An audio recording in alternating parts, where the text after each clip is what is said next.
Good evening and welcome to the April 22nd, 2010 meeting of the Radnor Township Environmental Advisory Council. And happy Earth Day for those of you that have been celebrating.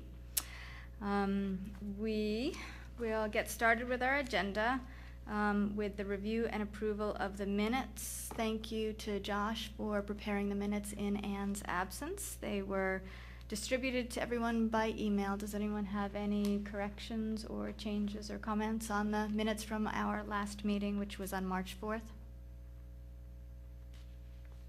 Is there a motion to approve? So moved. Is there a second? I guess I could second. Okay, that's fine. All in favor? Aye. Very good. Minutes are approved. Thank you.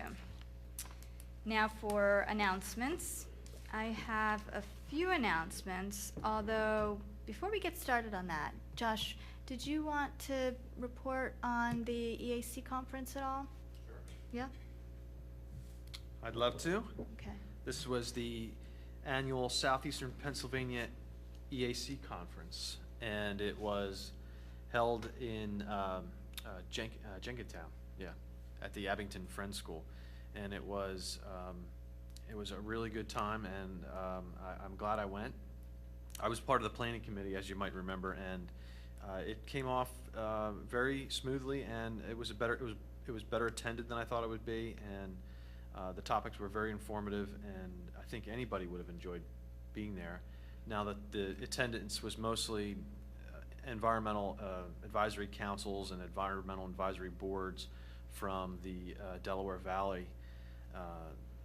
So there was, I guess, maybe about 100 people there, or maybe a little bit more. There was, I met a student who went out of curiosity. A few townsfolk from the Jenkintown area. But Did you speak? Were you going to give a I presentation? did. I presented. Yes, Mhm. I presented. I presented on our greenhouse gas inventory process here at Radnor, and it turned out that our presentation, there was, you could go to several. You could sort of move around the classrooms and pick where you wanted to go. Ours was one of the best attended, and I found that a lot of people were very interested in our low-cost approach on greenhouse gas Great. inventory. Great. As a point of contrast, Haverford spoke, and some groups down in like this Strathaven, Anyway, some other groups spoke. These are other EACs who got together and got a large grant. So these are people who spent $20,000 to $30,000 on doing an inventory. So they presented as well, but I found that most of the questions were directed to me to find out more about this low-cost approach. So people were very interested, and I've had several calls afterwards on Excellent. to find out more. Were there discussions of like action plans leading from the inventories? Or? Yes, there was. In fact, we asked Haverford to direct their presentation on their action plan, their goal setting and their action plan. And very informative, and I think it might be helpful to us going forward when we make our action plan. I found that not many people. Well, maybe I can go into this. I can go to this a little bit more detail when I talk about my work group. So let me just tell you quickly about the rest of the topics. There was people talking about stormwater. There's several townships that's their number one. That's the number one issue, stormwater. For whatever reason, they have their own reasons, but that's a number one.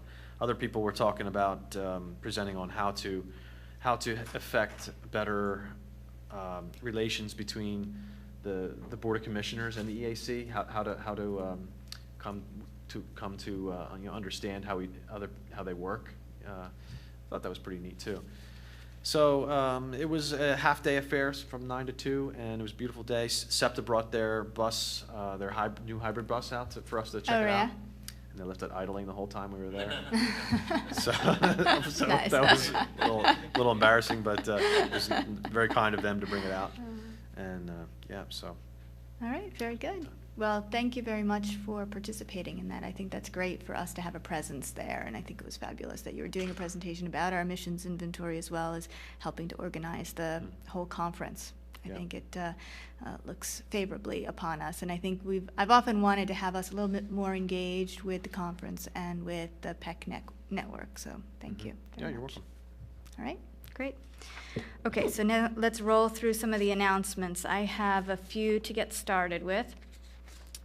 I saw there was an announcement recently for anyone that's interested in green roofs that the Pennsylvania Horticultural Society has organized monthly tours throughout 2010 if you're interested in going down and seeing the green roof on the Pico building downtown, which I think would be a great opportunity if you haven't seen a green roof to go down and see what they've done down there.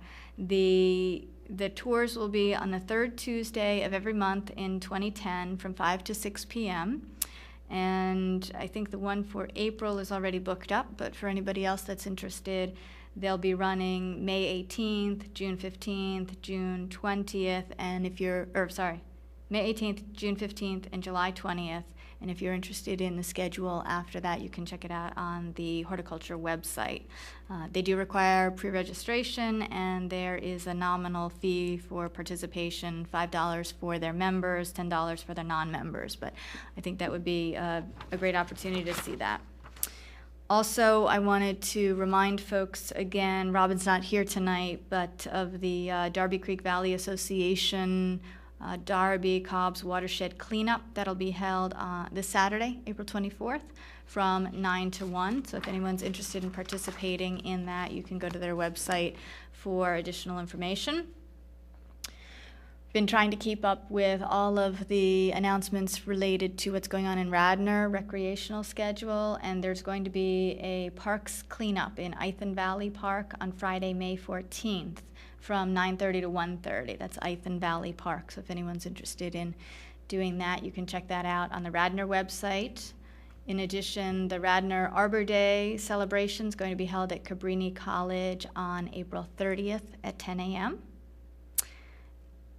I also saw a notice of some tours that I thought people might be interested in that are being sponsored by the Delaware Valley Green Building Council. And they'll be held this Saturday, April 24th, from 12 to 2. And it's a green home tour and a presentation by Phil Ellinger, who is the gentleman that Sloan has spoken to several times up in Doylestown. He is their planner. And he's the one that developed this Green Points program up in Doylestown, where they give points and discount on permit fees if you incorporate green aspects into your development or your renovation. So he'll be leading the tour. The tour is going to feature a circa 1820 stone home that was recently renovated, and some sustainable aspects were included in the registration, including increased insulation, radiant floor zoned heating systems, recycled plastic slate roofing, and recycled and repurposed building materials from on-site. So that should be very interesting to see. In addition, on this tour, there will be a mini tour of the Omni Wind Farm facilities so that you can learn more about residential and small commercial wind energy technology.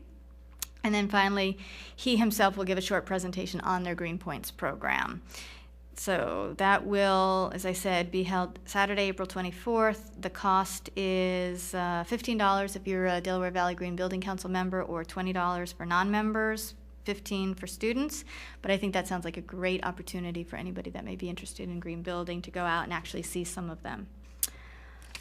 Then finally, at the last meeting that we had, we were talking about native plant sales, and we talked about trying to find some here locally, and as it turned out, the Philadelphia Horticultural Society sent us a whole list of them. So I'm not going to read off the whole list, but I've picked out a few that I thought might be worth announcing because they were local and places that people are probably familiar with. So I think I have about 3 here. One will be held this Saturday, April 24th, at the Schuylkill Center for Environmental Education. That will be a native plant sale, and it will be held from 8:30 to 4:30 on April 24th, and then it will continue on April 25th from 9 a.m. to 1 p.m. So that is local. You may want to check that out. That's in Philadelphia. Also, Bartram's Garden in Philadelphia is going to be having their spring plant sale. Now, that's not advertised as a native plant sale, but I'm guessing they probably do have native plants there. That'll be May 1st, 2nd, and 3rd from 10 a.m. to 3 p.m. down at Bartram's Garden. And there is one last one that I want to mention, which is going to be held at Brandywine Conservancy, their 29th annual Wildflower Native Plant and Seed Sale, to be held May 8th and 9th from 9:30 a.m. to 4:30 p.m. at the Brandywine River Museum courtyard. So if you're interested in any of those, you can get additional information on the Philadelphia Horticultural Society website, and they also have the very long list, I think it's about 8 pages long, of plant sales in the area. Let me look. Let's see. It does. There was Does a, it? it mentioned a sale that, when I looked, it had already come and gone. I don't know Already if they have passed. another one, but they've already had one. Okay.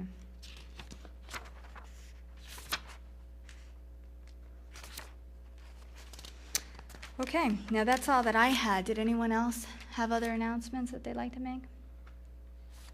No? Okay.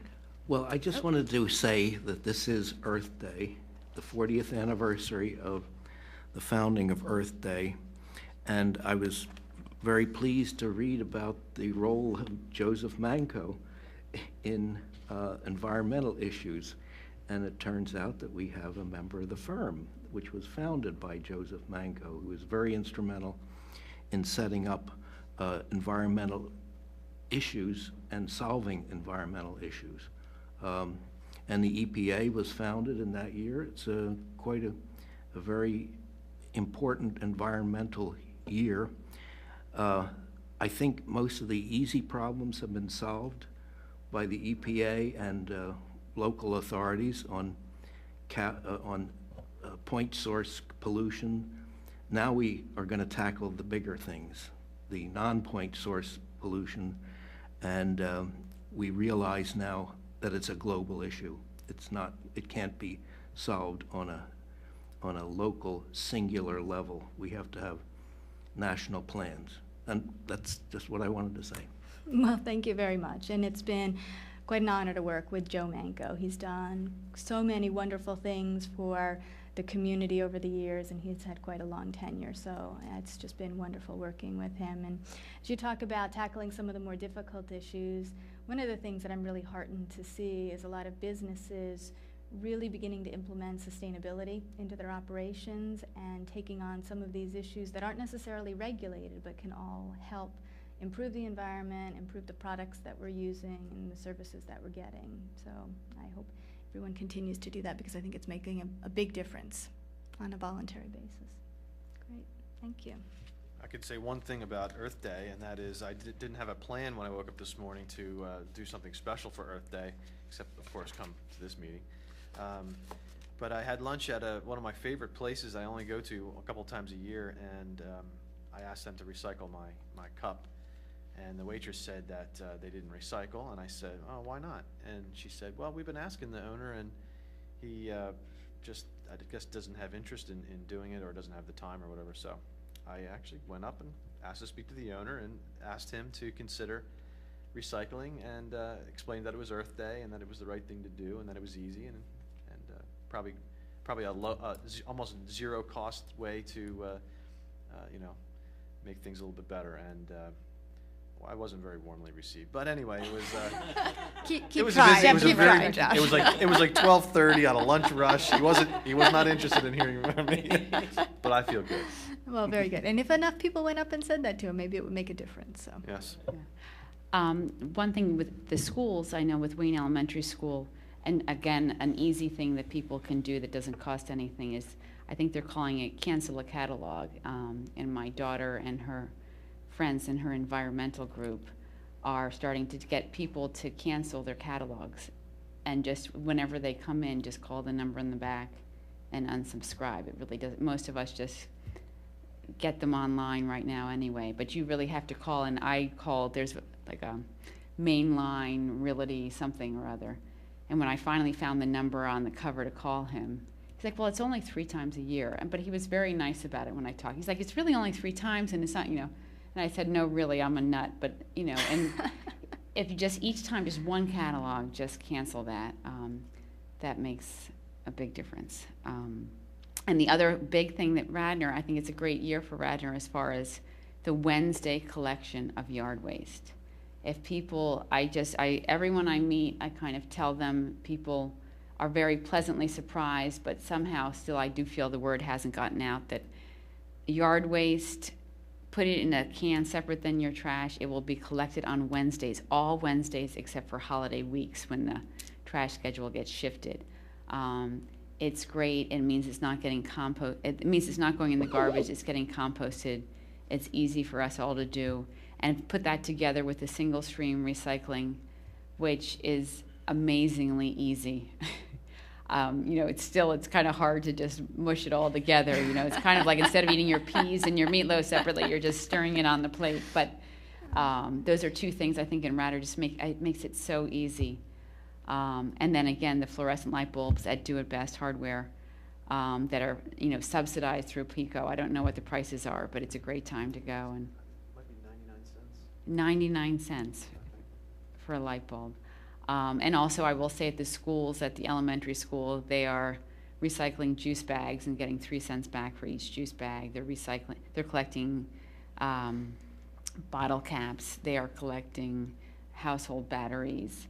Also, there's an organization called Souls for Souls, SOULS, the number 4. I'm sorry, Souls, SOLES, 4, the number 4, Souls, SOULS, and they will take old shoes, gently used, very much used shoes. At the school, in a week, we collected 150 pairs of shoes. There are drop-off sites in Ardmore, at Timberland Store, King of Prussia Mall.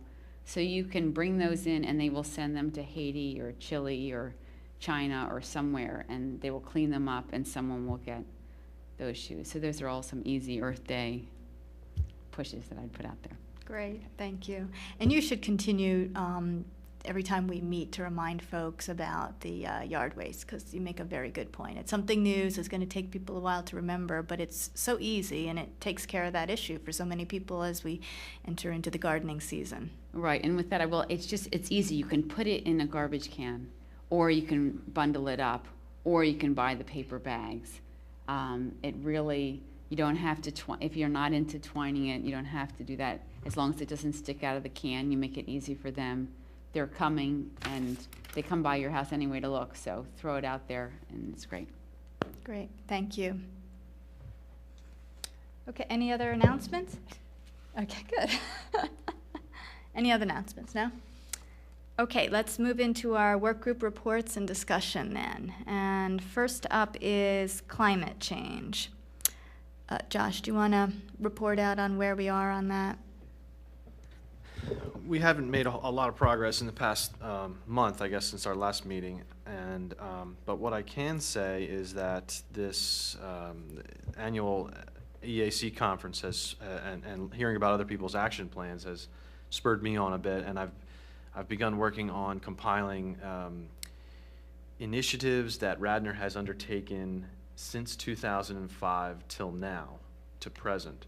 I've started trying to compile those initiatives and not just compile them, but analyze them to find out what is the net effect, what is the net greenhouse gas reduction effect, and to do so is requiring a little bit of calculation and a lot of phone calls I've been making to people here in the township to find out when things were implemented and what stage they're at right now, whether they're complete or not. And when I have that, I will have what I'll be able to find out is how much we have already reduced our carbon footprint from the 2005 baseline, which will help us understand where we should set our goal. Because we would hate to set our goal at 10% and then find out we've already reduced our greenhouse gas emissions by 12%. And we've already achieved our goal without doing anything. Right. So we need to know that first piece before we begin setting goals, which is supposed to be our next step in the ICLEI process. And so I believe we hope to have a work group meeting before our next EAC meeting, which is in late May, right? Right, we're gonna reach out to township staff, talk to them about ideas, get their feedback, but we wanted to, make sure that we connect with the new township manager on that. So hopefully we can do that, maybe Yeah. sometime in May. And we'll probably meet separately before Oh, that. right, Is what I yep, was driving at. yep, mhm. And I can, at that time, I'll be able to present a sort of compilation of what other townships are setting their goals at. For instance, Haverford set their goal at 30% reduced emissions from their 2005 level to 2020, I believe. So I'll be able to have an idea of where everybody else's goals are at to make sure that we are where we want to be in terms of our ambition and how ambitious we want to be. Okay, great. And Josh, did you say that they'll share their action plan?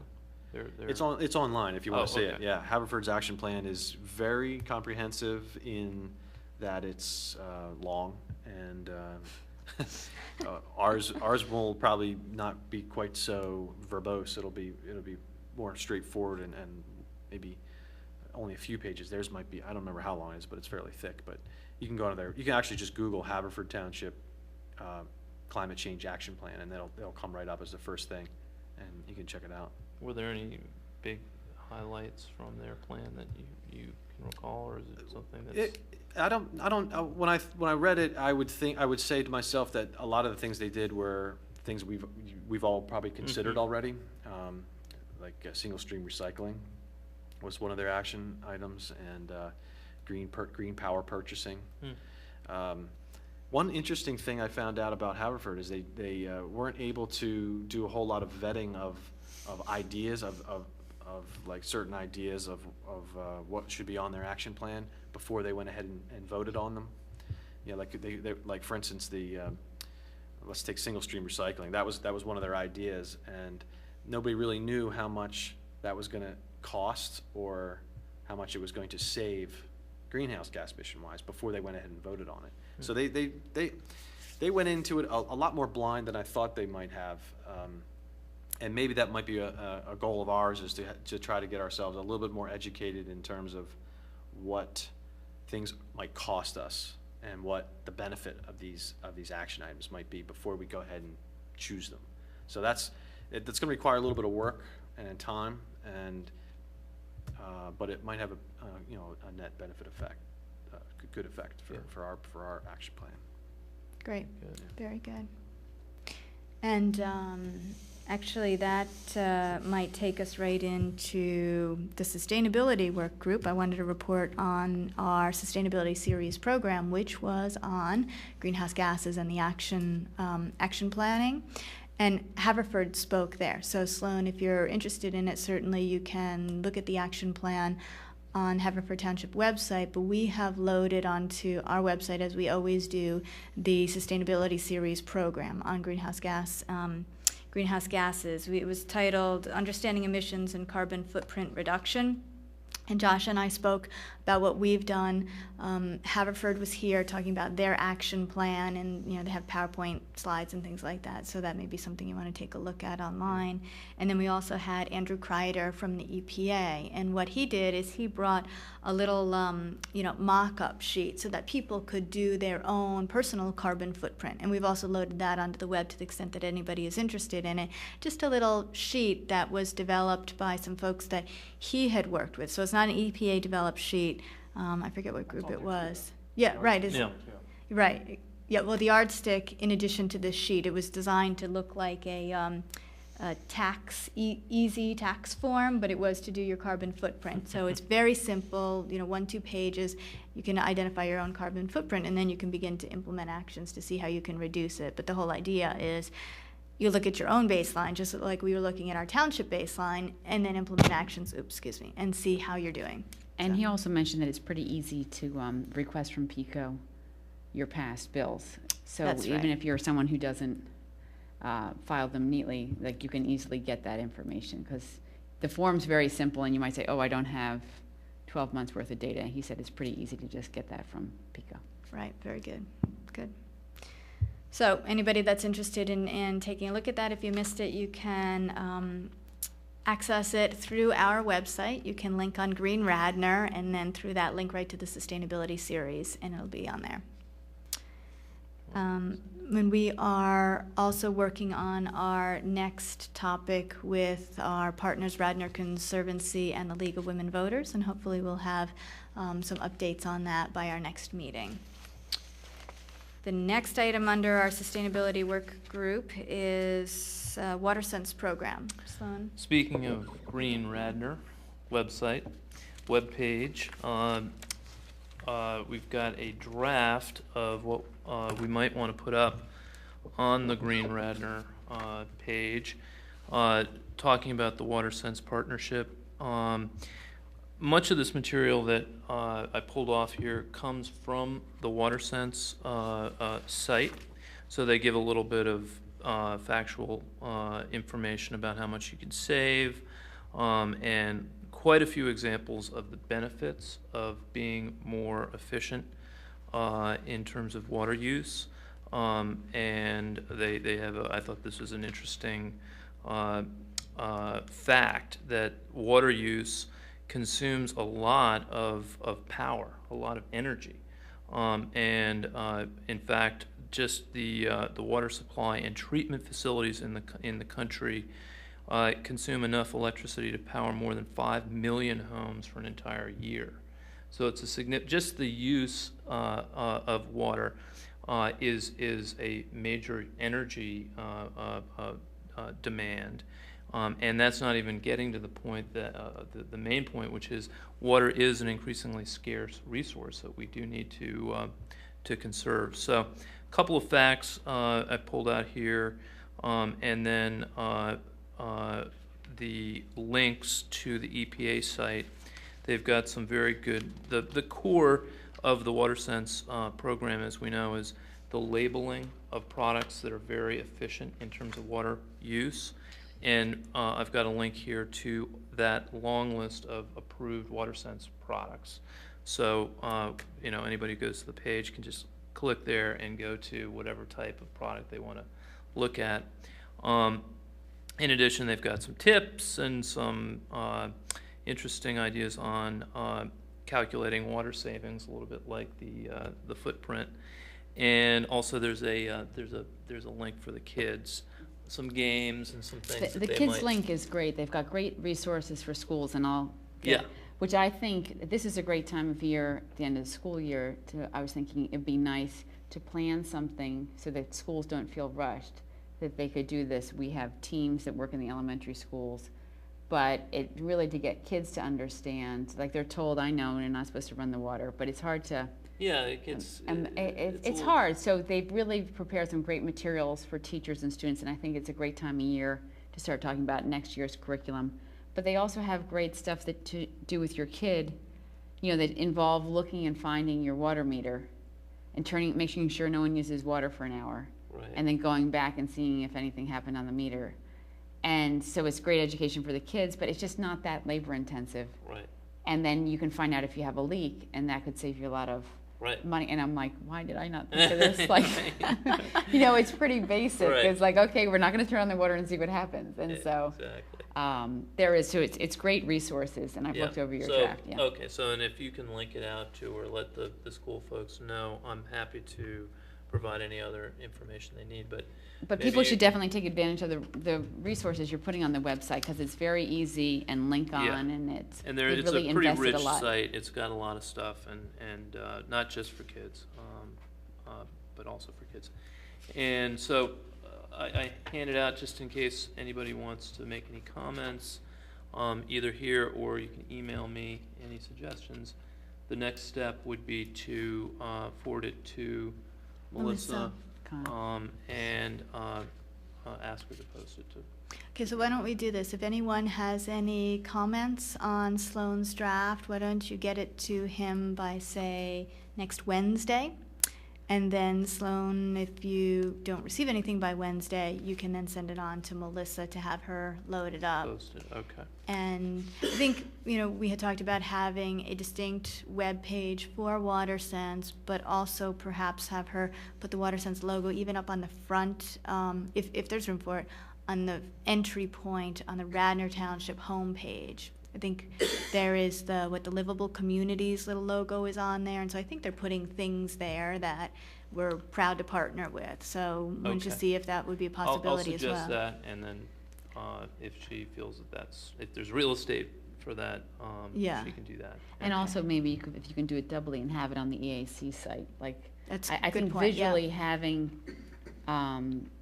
something that people really feel like they can go there, click on it, Yeah. or, I was thinking it might make a nice addition. There's the Green Radnor divisions on the left, with climate change, Right. municipal green code.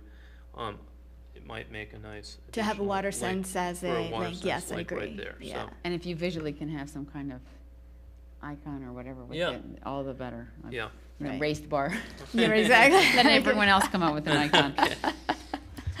Okay, very good. If I could just quick comment on that, on the water meter and the water sense labeled products. I did that experiment in my house, but in my version of the experiment was I didn't run any of the fixtures except I flushed the one toilet that I suspected was using a lot of water, and it turns out that thing was using almost 6 gallons of water per flush. Wow. This is an old 1960s or so toilet that is a real beast. And I think most water sense toilets are 1.6 gallons per flush or less. So I will tell you, we have the dual flush, like either 1.6 or I think it's 0.8 gallons. 0.8. And we never even have to use like the 1.3. 6. I think I already told this story, but my kids are like, I pressed the wrong button. You won't report And them. when their friends come over, they love showing it. But it is amazing. Like, you really just don't need that much water Right. to Yeah. flush the toilet. Yeah. So Yeah. Toto Good makes a experiment, great right? toilet. It's like $176. It's just not, they're not that expensive. The prices really come down. And that was years ago. Like, it doesn't have to be. Mm-hmm. It's only, $25 more than a regular toilet. So have you replaced your toilet yet, Josh? Well, yeah, see, that's the thing. No, like, he's got red tape on the door to the bathroom and a little sign to the outhouse. It's like, oh, we want to fix up the bathroom in the future, so now the toilet still sits there using water. So, what can you do? Can't you put bricks in the tank? Yeah, you Wasn't that can. what's helping? Remember Unfortunately, the 70s? People would put bricks in their tank so that it doesn't fill up with as much water, and then each flush it uses less.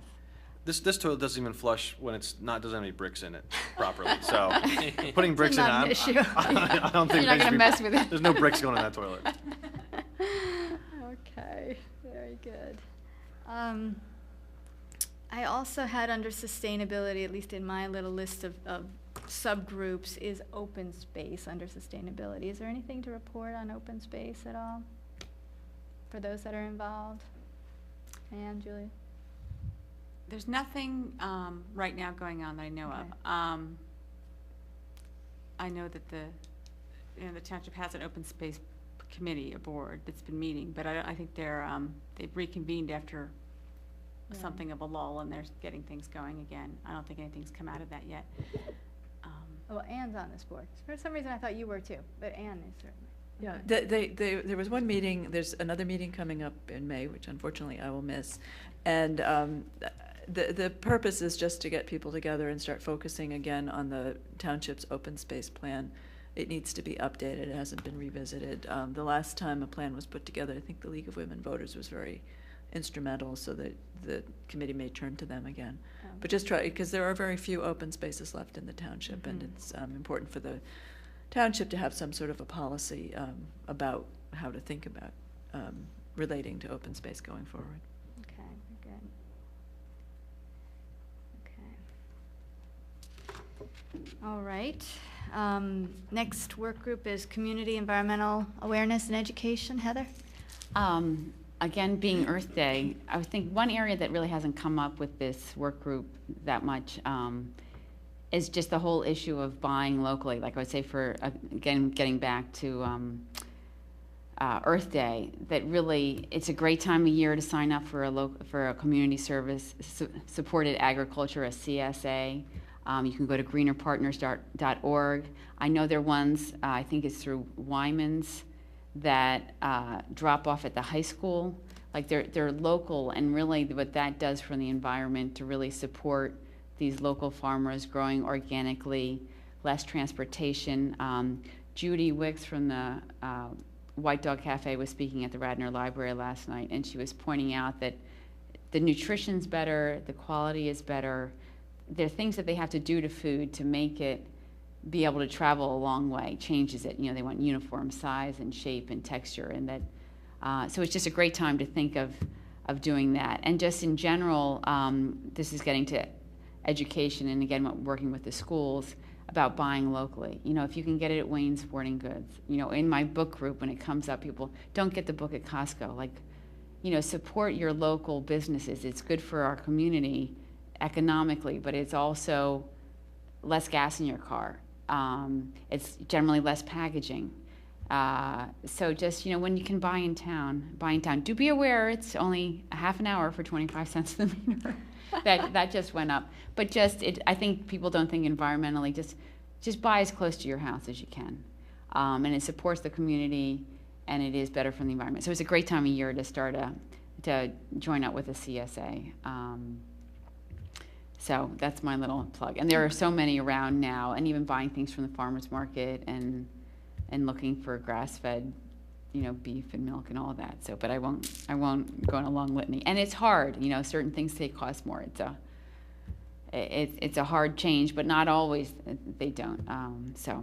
But as far as what's going on with the schools is we are again doing the Cool the Earth campaign, which is this great play that they're putting on the elementary school. They'll be doing it tomorrow. It's the teachers. It's when you talk about sustainability, I do think children are where. What's the name of it again? It's called cooltheearth.org. They have a website. They are funding us. They provide trading cards for the kids. There are action carbon. The idea is to reduce your carbon footprint, and they're teaching kids about that.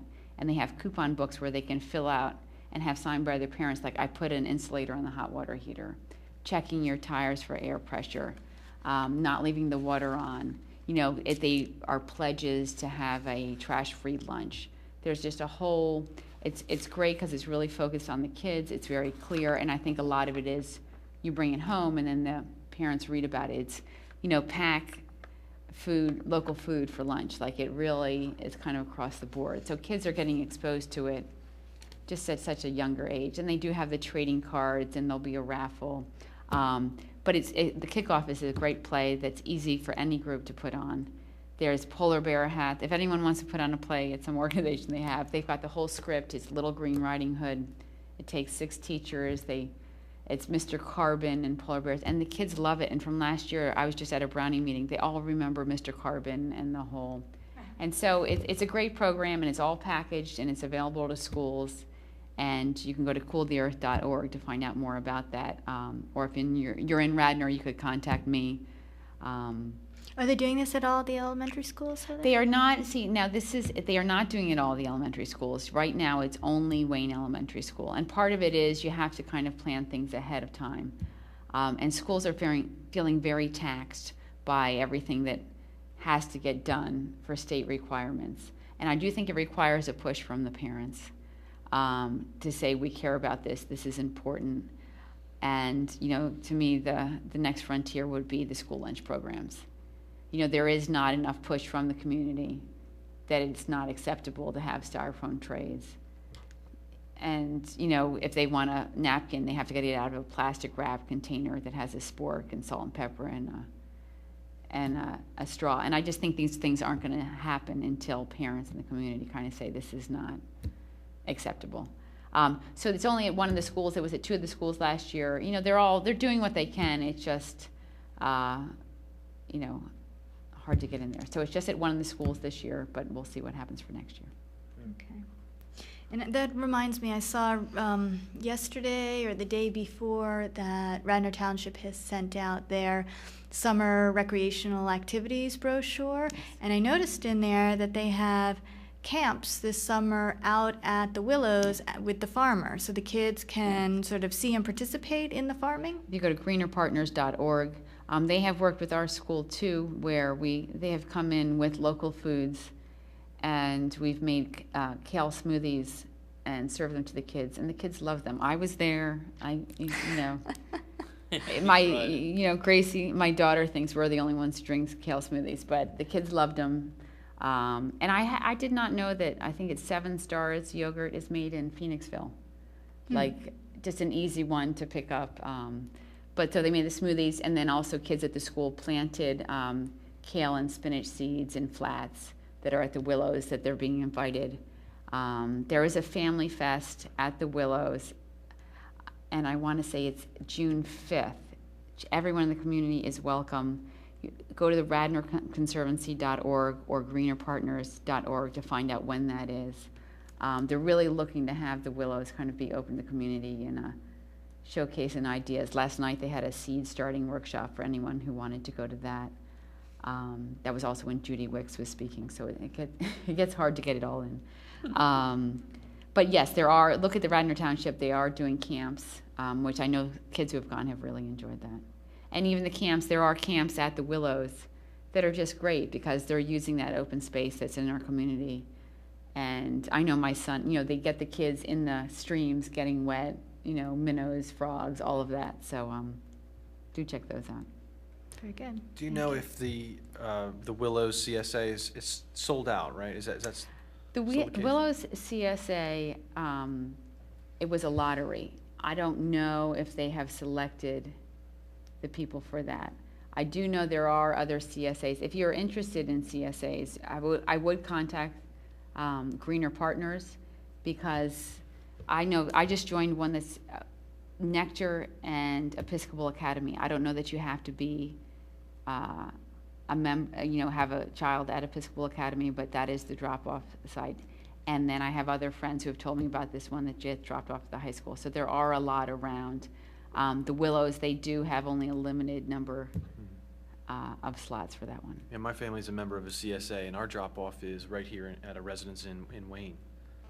So there's a website we go to is called farmtocity.org, and they have a whole list of different CSAs you can join, and each of the CSAs have a slightly different theme to it, whether it be pure organic principles or organic-like farming, or what do they call it?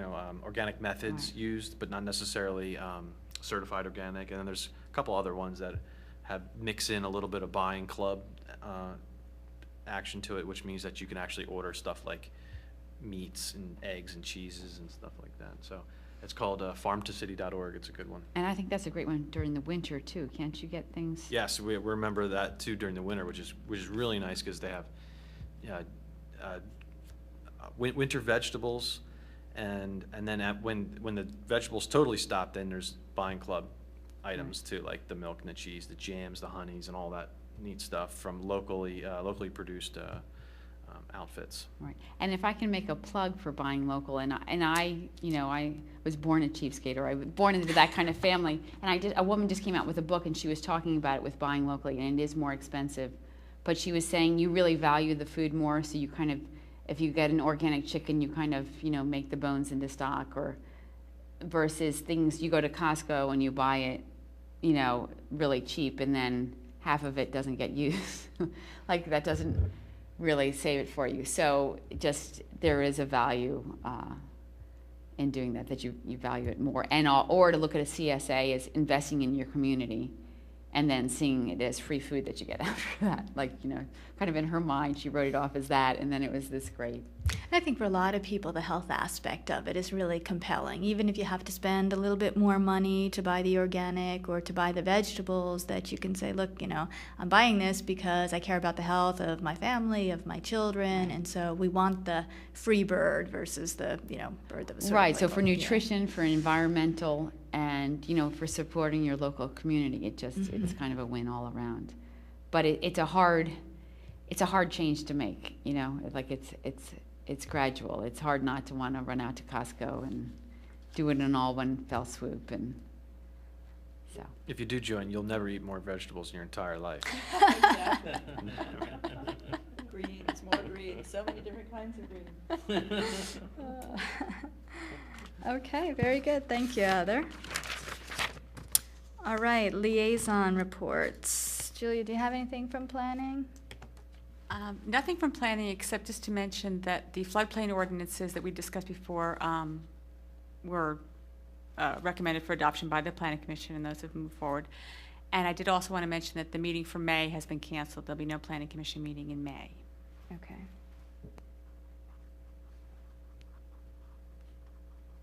All right. And Herb is not with us tonight for Board of Health, so we'll look forward to a report next time from him. Is there any other old business that anyone wants to update us on? Yeah, if I could just Yeah. follow up on the shade tree, not necessarily liaison, but we were talking about maybe developing a relationship with the Shade Tree Commission. How did we make out with that? Did we get anywhere with that? I didn't get anywhere. I will put it at the top of my list. Sorry.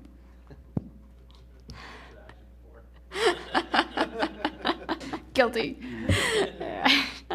You give him a vice chair position, and this is what he does.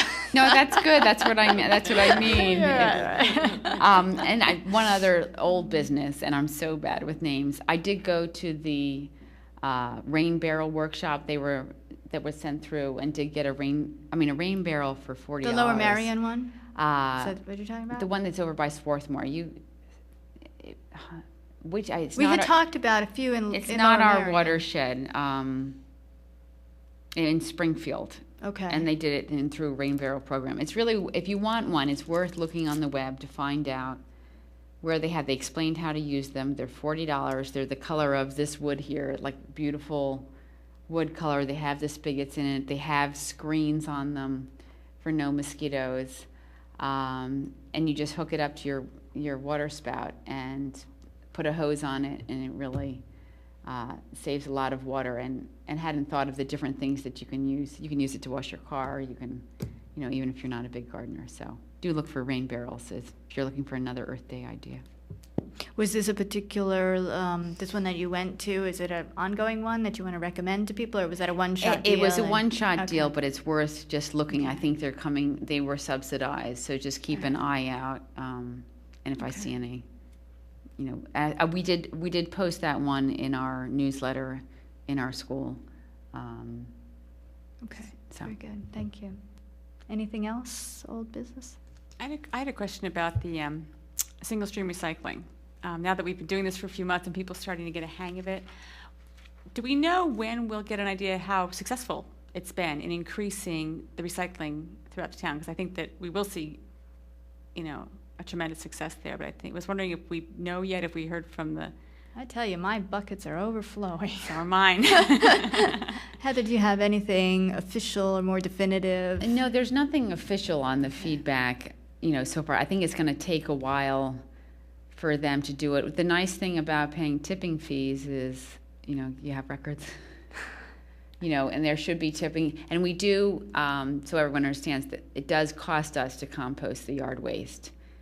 But that does work out better. So we'll have tipping fees for the yard waste as well as for the recyclables and the garbage. So I would think that it would be something that you'd really be able to compare pound for pound what we used to be. Right, I'm sure Peggy keeps records for purposes of applying for the DEP grants. Mm-hmm. So we'll have it for those purposes too. She does that on an Right, annual but right now basis. you've got, so you have February when no one really knew what was going on. March. And March, we're halfway through April. I just think it's going to be, Maybe we can touch base with her in the fall. Maybe at that point she'll yeah, have or a even sense early, of it. let her know that when she thinks it's a good time to Mhm. touch base. But I will, that and Planning Commission. Right on my hand. Shade tree, right. Okay. All right.